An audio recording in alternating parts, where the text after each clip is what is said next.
Hola amigos, Dios les bendiga. Es un placer nuevamente saludarles, estar aquí con ustedes. Hoy vamos a iniciar una serie, por así decirlo. Vamos a estar hablando acerca de un personaje que su nombre es Balaam. Esto está descrito en el libro de los Números. Van a ser 3 enseñanzas continuas que vamos a hacer con este profeta de Dios. Va a ser más que enseñanza, yo creo que va a ser un poquito largo, vamos a hacer como un estudio, pero creo que es de vital importancia que nosotros conozcamos qué es lo que nos quiere hablar Dios por medio de la vida del profeta Balaam. Yo sé que va a ser de gran edificación y bendición para tu vida. Y recuerda que siempre podemos aprender de aquellos personajes que hicieron cosas buenas, pero también podemos aprender de aquellos personajes que hicieron las cosas mal y que al final del día recibieron la retribución debida a su extravío. Así es que te voy a pedir que si no tienes tu Biblia ahorita a la mano, que puedas tomarla porque vamos a leer algunos versículos con detenimiento para que no quede ninguna duda. Y si tú tienes alguna duda de las prédicas que damos, de las enseñanzas que damos, te voy a invitar a que lo dejes en la caja de los comentarios para nosotros poderlas aclarar, poderlas comentar.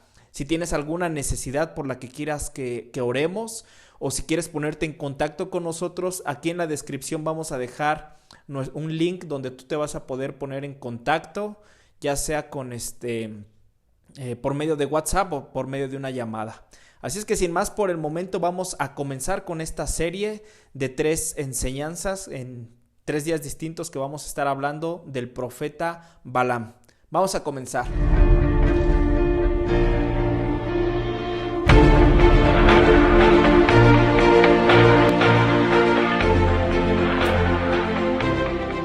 La escritura menciona 3 aspectos importantes de este personaje, los cuales son, pon mucha atención, el error de Balaam en Judas 1:11, la doctrina de Balaam en Apocalipsis 2:14 y el camino de Balaam en 2 de Pedro 2:15 al 16 y que va a ser nuestro punto de enfoque el día de hoy.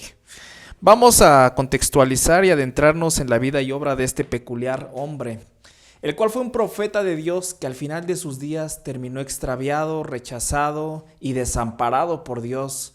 Lo que me hace pensar que la importancia de seguir en el camino con Dios no es cómo empezamos, sino cómo terminamos la carrera. Pero ¿qué fue lo que hizo Balaam? Vamos a leerlo.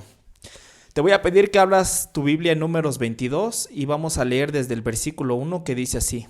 Balac manda llamar a Balaam. Los israelitas se pusieron otra vez en marcha y acamparon en las estepas de Moab al otro lado del Jordán. Cuando Balac, hijo de Zippor, se dio cuenta de todo lo que Israel había hecho con los amorreos, los moabitas sintieron mucho miedo de los israelitas, estaban verdaderamente aterrorizados de ellos porque era un ejército muy numeroso. Entonces dijeron los moabitas a los ancianos de Madián: esta muchedumbre barrerá con todo lo que hay en nuestro alrededor, como cuando el ganado barre con la hierba del campo. En aquel tiempo Balac, hijo de Zippor, era rey de Moab. Así que mandó llamar a Balaam, hijo de Beor, quien vivía en Petor, a las orillas del río Éufrates, en la tierra de los amavitas. Balac mandó a decirle: hay un pueblo que salió de Egipto y que ahora cubre toda la tierra y ha venido a sentarse cerca de mí. Te ruego que vengas y maldigas por mí a este pueblo, porque es más poderoso que yo. Tal vez así yo pueda vencerlos y echarlos fuera del país. Yo sé que a quien tú bendices queda bendito y a quien tú maldices queda maldito. Esta es una herencia de aquellas personas que sirven a Dios. Números 22:7. Los ancianos de Moab y de Madián fueron a darle a Balaam el mensaje de Balac y llevaron consigo dinero para pagarle sus conjuros. Balaam los invitó a pasar allí la noche, prometiendo comunicarles después que el Señor le dijera. Y los gobernantes se alojaron con él. Dios se le apareció a Balaam y le dijo: ¿quiénes son estos hombres que se alojan contigo?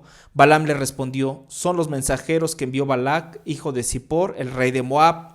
Los envió a decirme: un pueblo que salió de Egipto cubre ahora toda la tierra. Ven y échales una maldición por mí, tal vez así pueda yo luchar contra ellos y echarlos fuera de mi territorio.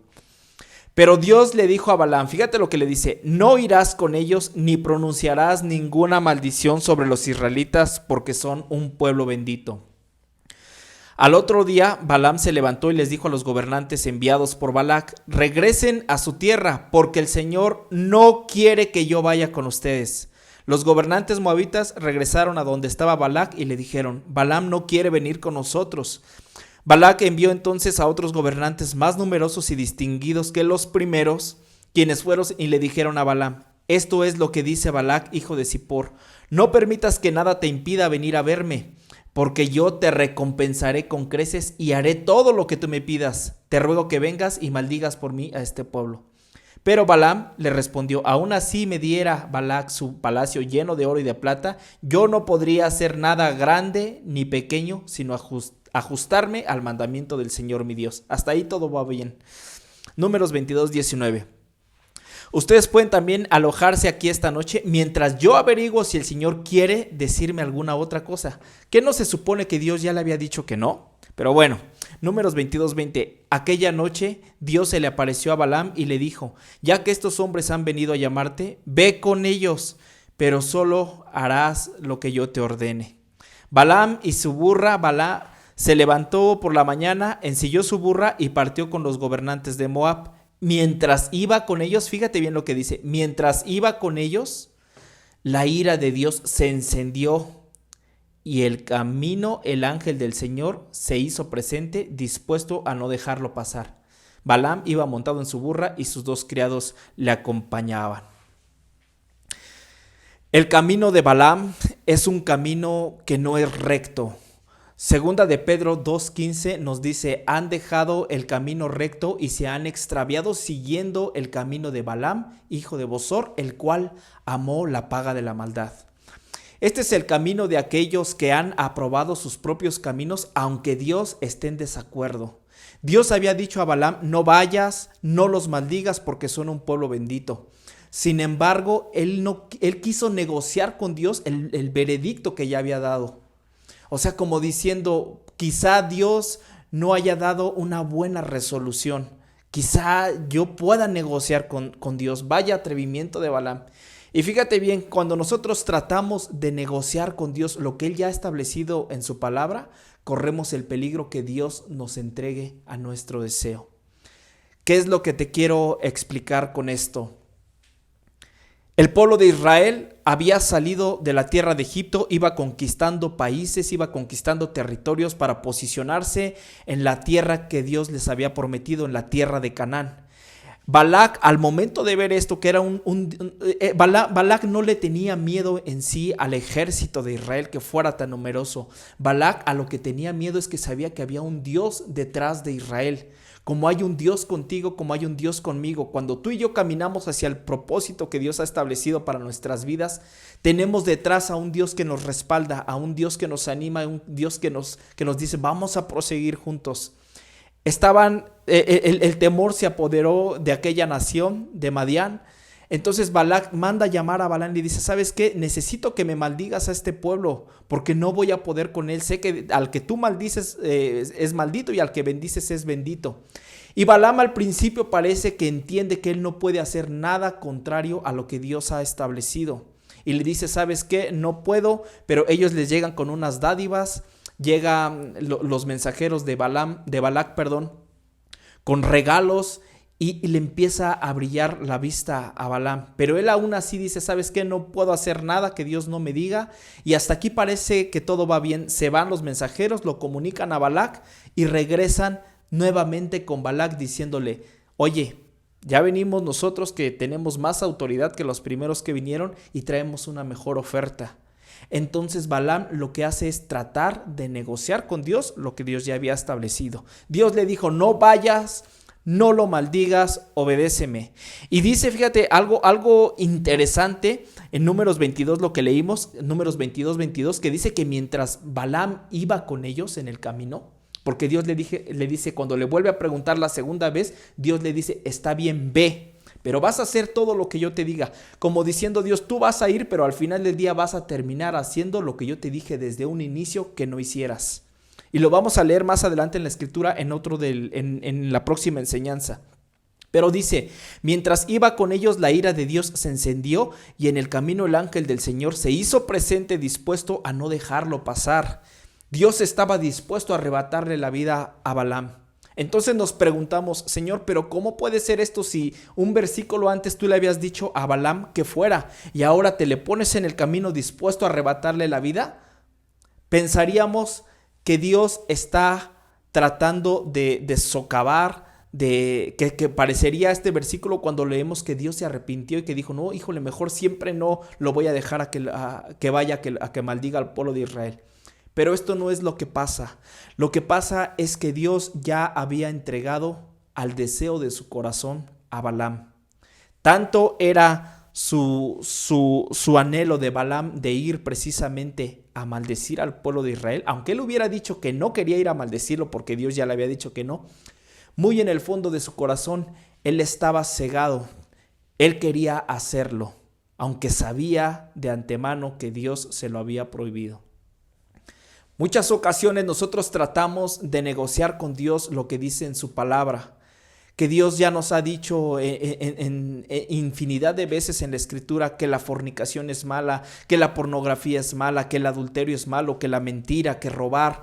Nos ha hecho ver por distintos medios Dios todo lo que le desagrada, pero hay veces que nosotros tratamos de convencernos de que lo que estamos haciendo no es tan malo. ¿Y sabes cuál es el peligro de esto? El peligro de esto es que Dios puede ser que un día te entregue a los deseos perversos de tu corazón y de tu mente, y que tú ni siquiera te des cuenta que ya has sido entregado a tu deseo, que pienses que vas en un camino que Dios te ha dado su aprobación para ir, pero no es que Dios te haya dado su aprobación para continuar, sino que simplemente Dios te entregó a la perversidad de tu corazón. ¿Y dónde viene fundamentado esto en la Escritura? Te voy a pedir que abramos, por favor, la Biblia en el libro de Romanos y vamos a leer desde el versículo 20 en adelante. Romanos 1, 20. Dice así: porque desde la creación del mundo las cualidades invisibles de Dios, es decir, su eterno poder y naturaleza divina, se perciben claramente a través de lo que Él creó, de modo que nadie tiene excusa. A pesar de haber conocido a Dios, no le glorificaron como a Dios ni le dieron gracias, sino que se extraviaron en sus inútiles razonamientos y se les oscureció su insensato corazón. Aunque afirmaron ser sabios, se volvieron necios y cambiaron la gloria de Dios inmortal por imágenes que eran réplicas de hombre mortal, de las aves, de los cuadrúpedos y de los reptiles. Por eso, fíjate lo que dice aquí en el 1:24, por eso Dios los entregó a malos deseos de sus corazones, que conducen a la impureza sexual, de modo que degradaron sus cuerpos los unos con los otros. Cambiaron la verdad de Dios por la mentira, adorando y sirviendo a seres creados antes que al Creador, quien es bendito por los siglos. Amén.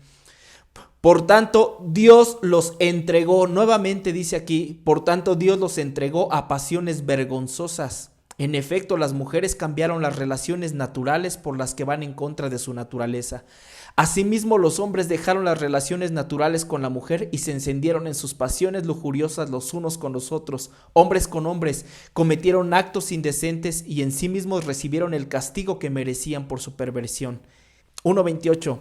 Además, como estimaron que no valía la pena tomar en cuenta el conocimiento de Dios, Él a su vez los entregó a la depravación mental para que hicieran lo que no debían hacer.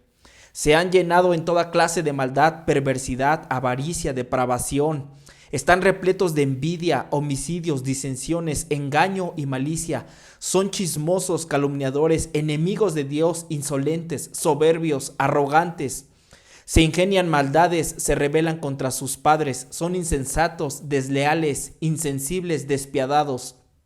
Saben bien que según el justo decreto de Dios, quienes practican tales cosas merecen la muerte. Sin embargo, no solo siguen practicándolas, sino que incluso aprueban a quienes las practican. Vemos en 3 ocasiones que dice la palabra Dios los entregó.